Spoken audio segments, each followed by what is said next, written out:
Now, the consequence in the scenario that I put to you is that this survivor of abuse who wishes to leave the organization is put to a choice, isn't she? She either stays in the organization or she leaves and thereby potentially loses her whole family, or much of it, depending on how many remaining witnesses, and her social network. No, I think there's that other option that you missed there is by just ceasing her activity in the congregation.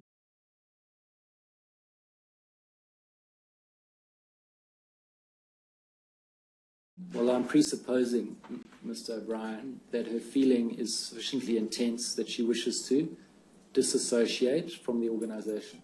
Yes, so then she would appreciate the implication of that. Yes, and her friends and family would face the implication too that they would have to disassociate from her. Yes. It's an impossible choice, isn't it? I mean, no one, is it not right, Mr. O'Brien, should be put to the choice of remaining in an organisation which she feels is protective of her abuser and losing her family and social network. Well, I can only be guided by what the scriptures say on that. Well, do you accept that it's psychologically devastating and cruel? The whole purpose of disfellowshipping or disassociation is to help the person see the benefits of associating.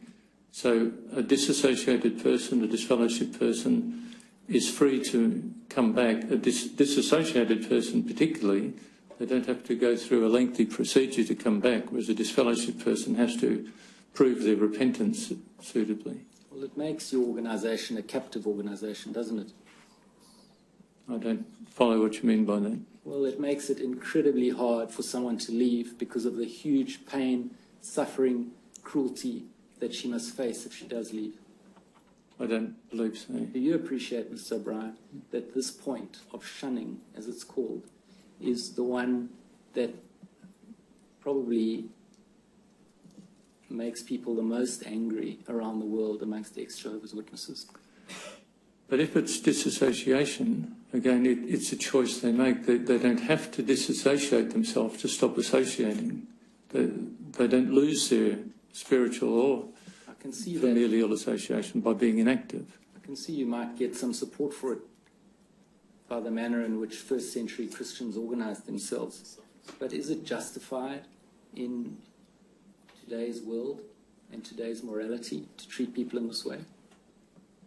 Well, personally, what is accepted as today's morality in many ways, I wouldn't say is acceptable to a Christian.